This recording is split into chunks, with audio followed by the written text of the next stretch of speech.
Welcome to Sports Connection. I'm Darrin Joins, Williamson County Schools Athletic Director, here with my partner in crime, Mr. Tate Mathews. Tate, it's a bittersweet day, not only because Page ends up as runner-up in football, which was a great year. A little bittersweet because they wanted to win the title, but I would even argue maybe more bittersweet because it's over. It's over. Until next year. It's always bittersweet. We love our football here in the mid-state, and it's over. We've got one more game, kind of. We'll talk about that here in a little bit. And we're on to basketball and wrestling, which is very exciting. We love that too. But yeah, another great season of football in the books, and no shame to Page. I always try to look at it this way. There's 9 championship games. That's 18 teams. I don't know how many schools there are in the state that play football. But subtract 18 from that, and that's how many schools wish they were still playing last weekend. So, Paige, I know you wanted to get that gold ball, like you always say, shoot for the stars and shoot for the moon, and you might end up with the stars. Is that what you say? I think it's stars and clouds. Shoot for the stars, and you might end up in the clouds. That's right. So, great season, man. And we were a little worried about it. They ran up against a really good football team. Well, I think most would say of all those teams that were there, those 18 teams, they were the second or third best team of all of them. Yeah. West. Knoxville West. We're not doing the West thing here. No. Knoxville West, K-Town West. Yeah. And K-West. K-Town. West Town Mall, which is funny. I don't even think that's where it is. But they had a great non-region schedule. So you knew they had played some good teams and got some good wins.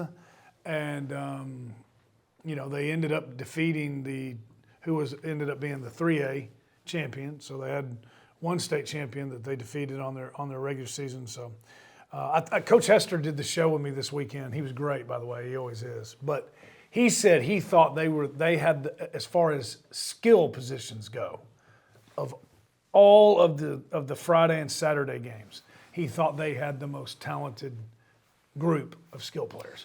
And I don't know that I disagree with that. The score is what it is in terms of the score, but it wasn't like, sometimes you see a score of 47-13 and you think, oh, from the get-go it was, but it really wasn't. So the first quarter, there's no score. Neither team scores. 39 points scored in that second quarter. Yeah. It was interesting that I think it was 10 minutes to go in the second, Braden Latham scored the first of 4 touchdowns that he had on the night to go up 6-0. They missed the extra point. And then here comes Page, long drive. They get their first down of the night in the second quarter. And they end up scoring. Colin Hurd gets a 6-yard TD run with 6:35 left in the half. So now it's like, okay, up 7-6, no problem. But then a minute later, Knoxville West scores. And then like 40 seconds later, we've got Max Collins with a 69-yard pass from Colin Hurd. The kick was blocked, but it's feeling pretty good. It's 13. We're in it. It's 13-12. Knoxville West scores, and then really a couple things happen in that little segment. If I'm not mistaken, when it was 13-12, Knoxville West had third and significant, 8 or 9, whatever it was, and they complete a pass downfield where the guy made an unbelievable grab. He doesn't make that, you never know. They end up scoring. Make it 19-13. And then more importantly, I think, is Hurd gets banged up again. That dude had lots of injuries he was dealing with, and it really affected his mobility. Again, no excuses. Football is the ultimate next man up sport, but certainly they had a smaller margin for error. If those couple of things don't happen, it could have been different. It really could have. Oh, I think so too. And they knew going into the game they were going to have to outscore Knoxville West. You weren't going to win this game, 19-13. You just weren't, and so they knew they were going to have to do that. And you're right, they were answering, and that after the second West touchdown when Hurd hooked up with Collins for that 69-yard pass, man, that was a Knoxville great play. West. Knoxville West. I was going to let it go. It's tough. I'm not going to because the margin of victory that they won, but I just had a clown show segment flash before my eyes, but then If we had a won, I'd be doing it right now. But anyways, they were in it, man. It was tit for tat, and so. But you're right. You can't have a quarterback in this game with a bum wheel, and everybody, it's been talked about at length. But all the accolades that Colin Hurd has received this year, and deservedly so. I don't know that we talk enough about just how tough that guy is. He's been banged up since regular season, really. Now, how early in it, I don't know. But he's played banged up. I don't know if hurt's the right word. He's played banged up the whole playoffs. And, if he couldn't run in this game, that was going to be tough to win. But another valiant effort for sure. Couple highlights there for Page. So they're down 26-13. They get a 3-and-out, and it's like, okay. But Seth Caballi, one of those seniors, gets an interception, and you're thinking, okay, again, we've got a shot here. It's 26-13. Let's punch one in. But then Knoxville West comes up with an interception. They end up scoring 7 plays later. And then from there, it pretty much took the sails out, or the wind out of the sails. Eric Hazard, I did want to mention, only a sophomore, gets sacked 11 and 12. I said it correctly, 11 and 12 on the year. Certainly that's a young man that had a great season, a young man we're going to be hearing from. I thought maybe the stat of the game was this too. You look at total yards, it was 385 to 205 bad guys. But look a little deeper, the -6 rushing yards, which hasn't really happened to Page. They're a kind of a dink and dunk passing team, but they also run it effectively. They've been very effective running. And to get -6, that was, even though I'm telling you, that line of theirs, and they're young. They've got a lot of youth on the offensive and defensive line. And listen, I know making the state final is going to be hard to do again. They're losing the likes of Hurd and Collins and Boyce Smith and Caballi and all those guys we talk about. I think they may be better next year. Is that possible? Well, they got to figure out quarterback. But they have. It's been. It has been. I mean, we're about 6 in a row now. The next guy up, and they've always seemed to have quarterbacks there. In the world of transfer portal, and seriously, the way everybody's moving into Williamson County now, it's not really. I mean, I guess it's slowed down a little bit. So you never know who's going to show up. If I'm a quarterback and I'm looking at places to go, I'd have no problem with my kid going to Page and flinging that thing around. So the offensive, just think how well the offensive line is going to play next year with another year under their belt, man. Look out. I mean, so 15 games. Well, the juniors were sophomores last year. That was another 15. That's right. Remember, we've talked about this. So now. Reminds me of Summit. That's Remember right. that little. That's right. We talked about them getting on that. So the rising senior, O'Connell, not that he needs a whole lot, but, the rising seniors, they've now played 3 seasons in 2. You can't put a price tag on that. So yeah, I think you're right. I think they can be better. They will be better running the football the next year. So, and then Eric Hazard, I thought this at the regular season's Nolensville game. He is as good looking of a football player as I saw this year. I mean, when you just look out there and see him out on the field, he's long arms, strong, can run, athletic. You're right, man. 11 and 12 sacks on the year, only a sophomore. The upside on this guy, and he's already getting big numbers. The upside on him is unbelievable. And then Caballi, isn't he number 0? Yes. First 0. He's the first 0 in Page history, that. we know. I saw that. And I think he might be the first 0. That's pretty cool. First time they've allowed that number, correct? Yeah. Hey, and you know what? This is a tot for you, a nugget. You can be 0 in basketball. You can be 00. But did you know you can't have a 0 and a 00 on the roster? I did not know that. That's the dumbest thing I've ever heard of. It is confusing though. But I mean, it's right. It's right. It's not that confusing. Honestly, I feel like 00s might be the dumbest thing I've heard of. If you've worn 00, it's cool. The Chief, man, Robert Parrish, brother. Was he 00? Yeah. Well, he was with the Celtics. I mean, he's pretty good at numbers. I don't. Yeah, but they also Rodman was 91. That's come right. on. And Luca is, what is he? No, 67. Joker. Yeah. By the way, a little inside story between you and I. For those of you that don't read the rule book, no, you cannot be number 8 or number 6. I don't care how big of a LeBron James or a Kobe Bryant fan that you are. You cannot be 6 or 8 in high school basketball. I know you can do it in the NBA, but you cannot do it in high school. That's my favorite number, though. Man, I'm a Kobe. All right, be 24 then. That's fantastic. Hey, I want to throw this gem in this week, Tate. Our man Colin Hurd, this seems like fiction, but his first year as a full-time starter, he had a game or two last year, and then he came in a few times. 2,957 yards passing. That's a great year, but when you throw in, it's your first full year as a starter, and it's your senior year. Yeah. You can understand if that's a guy that maybe throws 4,000 as a senior, and his junior year he threw 3,000. This is a guy, his first year starting, 2,957. I say we go back and find him 43 more yards. Well, if he missed some time, so if he hadn't done that, he would have been well over it. So, you just can't say enough things about him. The guy's a winner.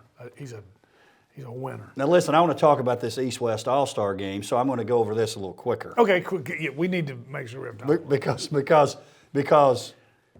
I feel like we've talked about, this is like the most talked about thing ever, maybe because you locked it up so early. But our final results, and want to thank the fans out there for voting each week on WCS CO Athletics on Twitter. The fans end up with 62 wins. And I apologize to you guys for having to announce this. Dr. Qualls goes 63, but I'll tell you this, Dr. Qualls straight picked against WCS for like... He picked Knoxville West. Yeah, he did. Gosh. He's like, I'm trying to get a dub here. Paige won't be supporting the Pinewood Box Car Derby, I guarantee you. I agree. He gets 63 wins, so he's one ahead of the fans. I go 2 ahead of Dr. Qualls with 65. As we have mentioned many times, over and over, great season by you with 70 wins. That qualifies as a boat race, doesn't it? That's boat race. But no, Wilco. If we were in Fairview, we'd already be halfway through our pizza at Snappy's. Hey, Tate, listen. But I'm glad I didn't get. I wish I had got 71, because that would have meant Paige won. But I'd gladly not get to 71 before I'd pick Knoxville West. Dr. Qualls. Gosh. East-West All-Star game, which you've got some involvement there, Yep. which we certainly appreciate. But then talk about, we've got some guys involved too. We do. The TACA, Tennessee Athletic Coaches Association, East-West All-Star game. They've been doing it now for quite a while. It's held in Clarksville, and we are always very well represented with the WCS Sports Conference. No change there this year. And the West head coach is one Coach Will Hester from Ravenwood High School. He is the West head coach. Coach Brian Coleman. I think Coach Coleman, no, I don't want to say that. He's got a position group. I think he might be on the offensive side of the ball, but Coach Coleman is going to be there as well. And we're well represented with athletes from the WCS. Everybody decked out in Adidas. Everybody's decked out in Adidas. The West will be the Navy side, in case you're wondering. It's Navy versus red, but it's all 3 striped out. And seriously, Bill Marbett, I don't know how many of the viewers know who he is. Great dude. The coaches dang sure know who he is. Let me tell you something. That guy is a servant, man. He loves high school athletics, and he doesn't have to be doing this at his point in his life. He puts a lot of time in it. There are a lot of all-star games now, but none like this. These young men pay nothing to be in it. They will get up there on Tuesday, I think at 2 o'clock. They're in the swag bag that they get is unbelievable. It really is. They are put up Tuesday night, Wednesday night, Thursday night, well-fed. Friday they'll have another practice and then a walkthrough, and they play Friday night at Fortuna Stadium at Austin Peay. It is first class all the way. Anybody that I've ever met that plays in it speaks, nothing but high praise. Is there a particular reason it's on a college campus? Just gives it a little more. Yeah. Because if it's ever not, We'd love to have it I here. know some places that might be willing to. I know the guy. Host. Yeah, well. But I get being on a college campus. That is cool. It's on a college campus. They get to practice in the indoor, on the turf field, the practice field. They get to work out in the college weight room. And they do have a lot of things that get them they do have a lot of things that they get them in front of counselors and things like that. It's educational as well. And I don't know, but I think I might be right.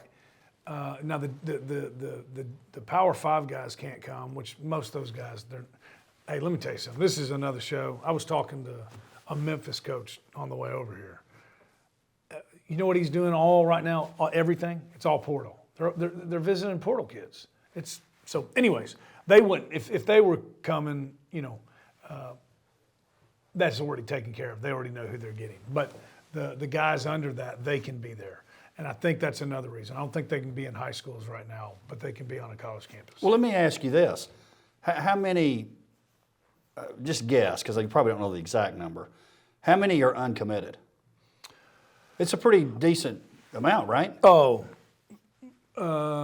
if there's 88 kids playing, at least 70 of them. So because of that, unlike the Pro Bowl, which is now gone, it's played with aggression, and it's a real game. Let me tell you something. This is Coach Hester's second tour of duty, first as head coach.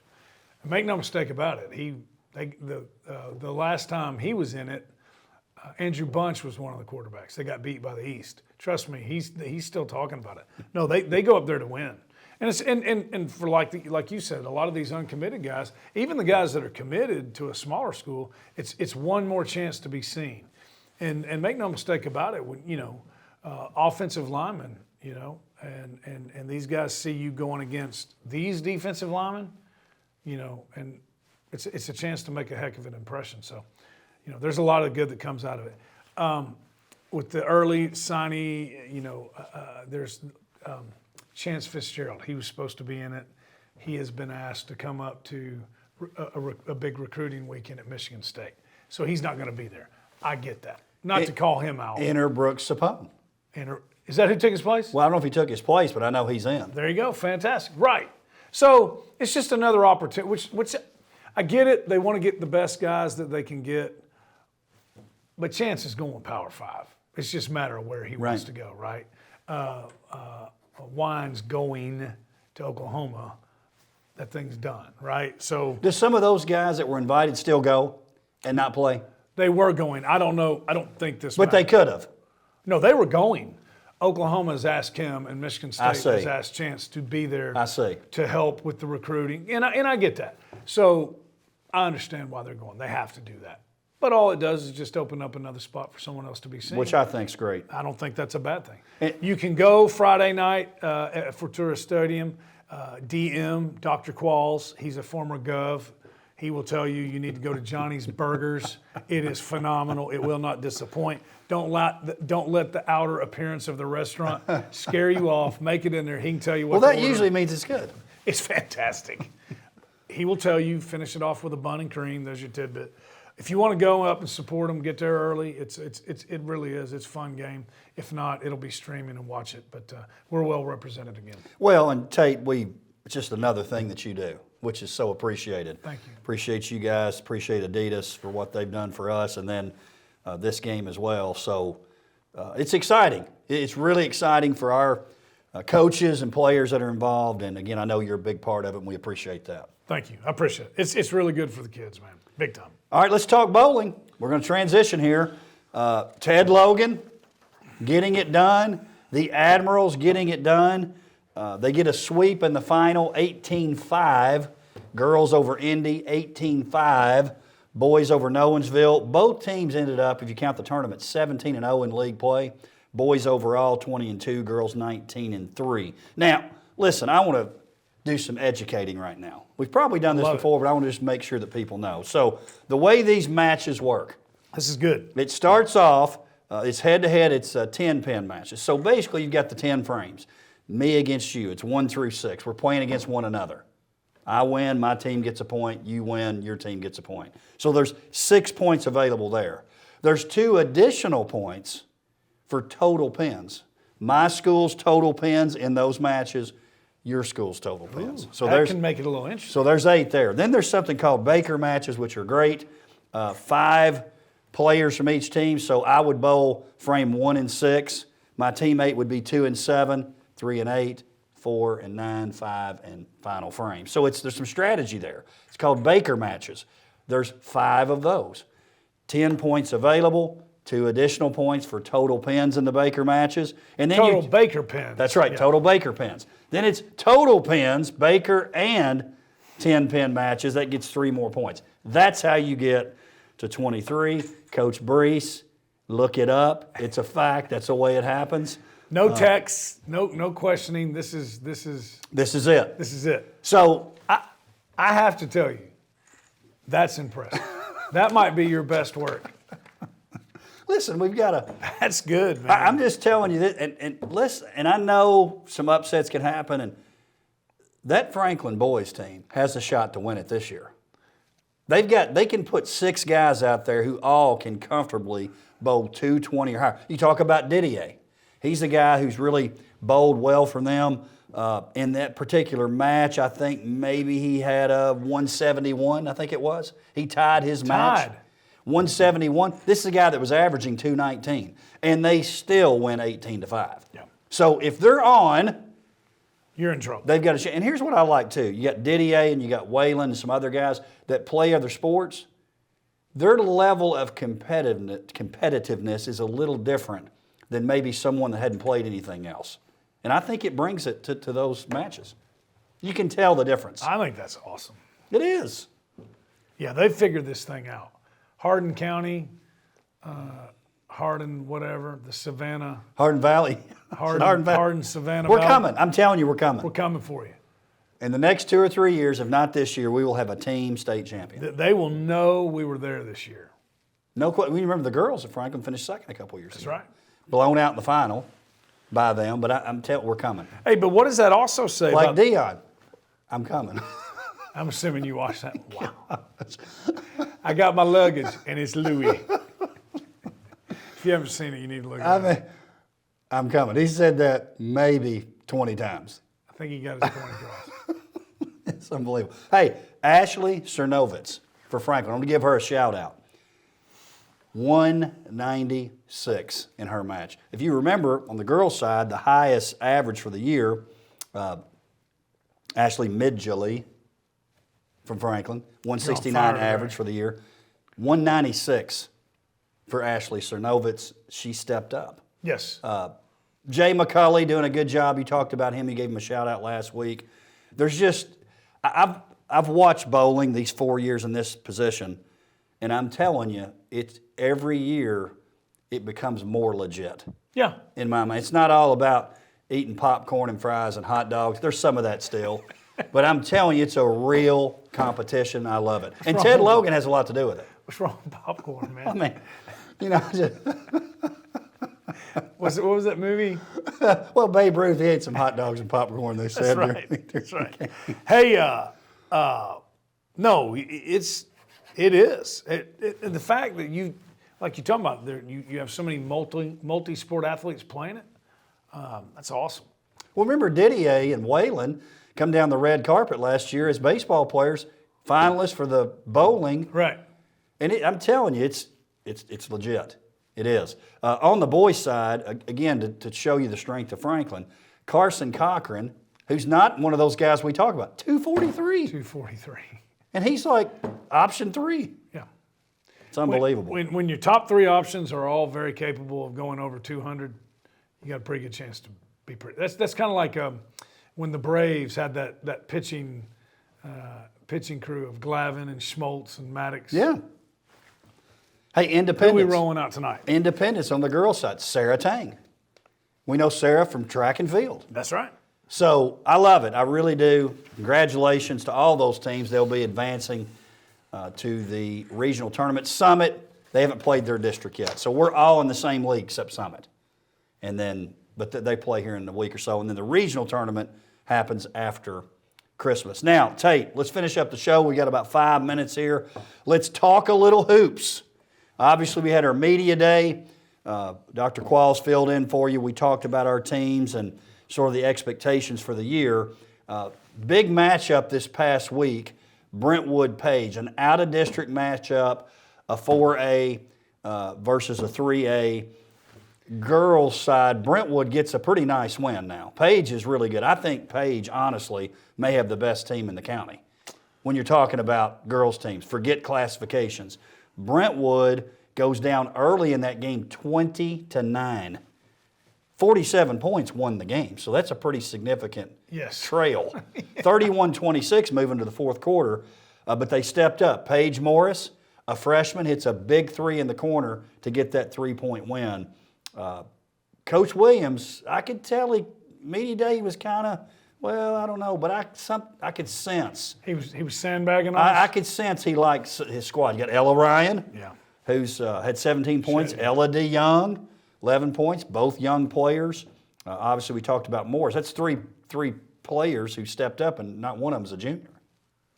It's pretty strong. Big deal. It's a big deal. And you're right. You talk to the other coaches, and they feel like Paige might be the best. Yeah. So Braylee Bushman, she can fill it, and she did her part. Exactly half, 22 points, right? Had half of their total output.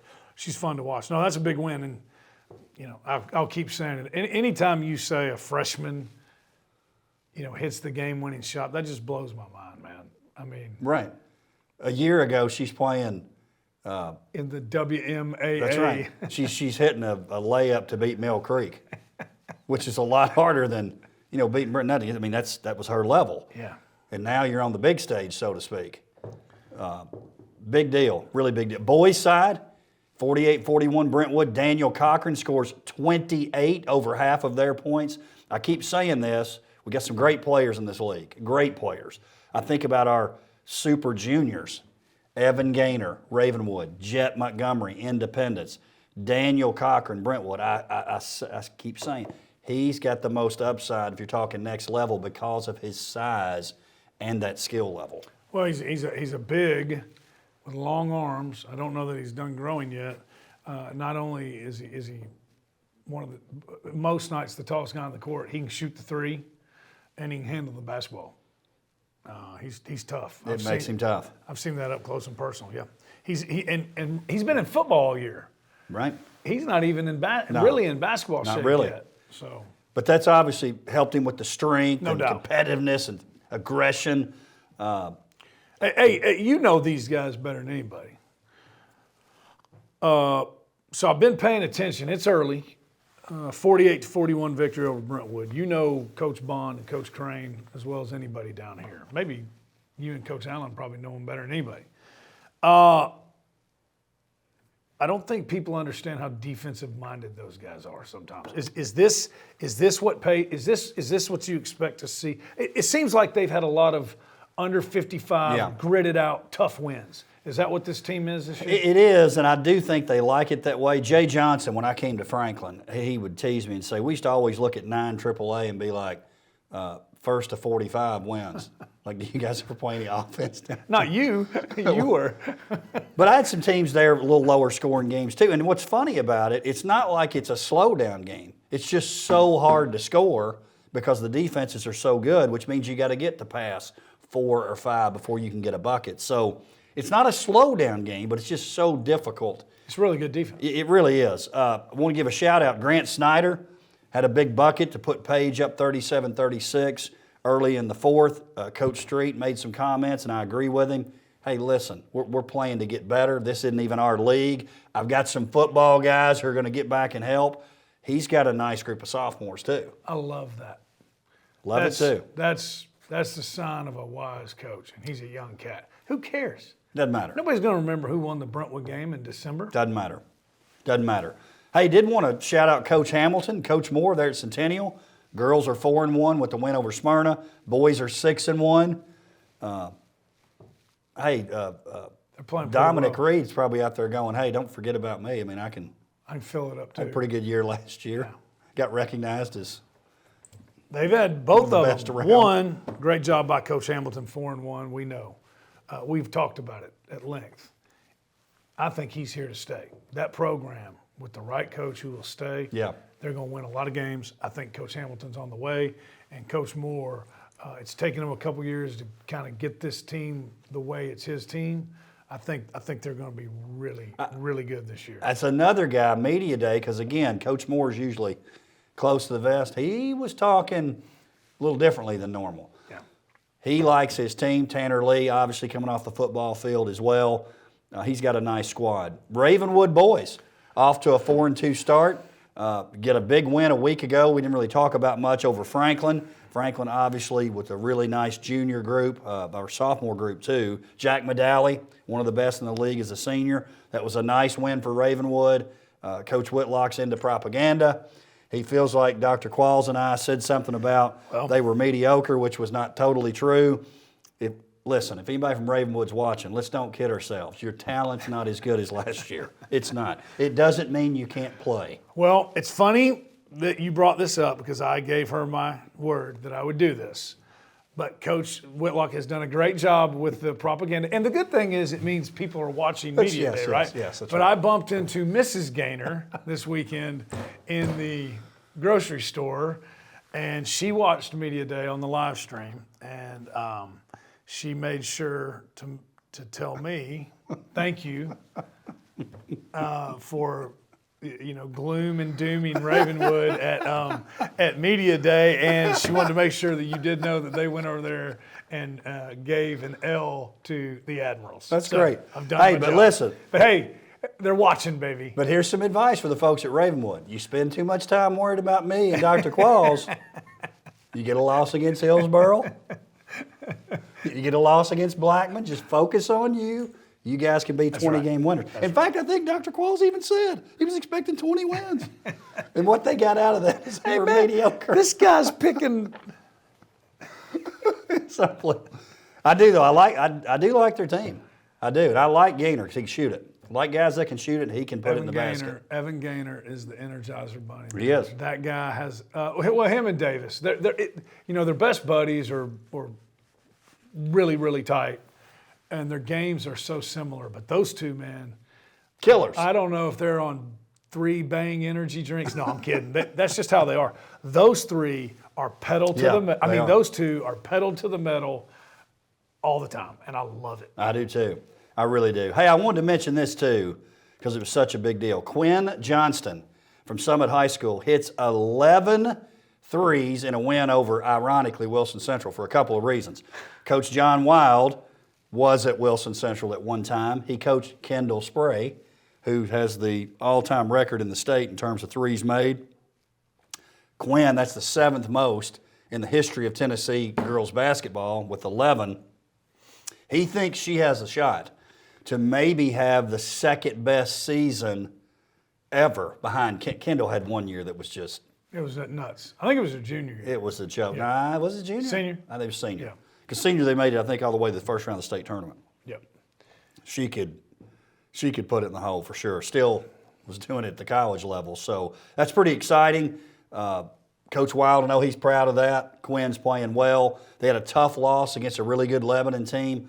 I feel like Summit is our second best team.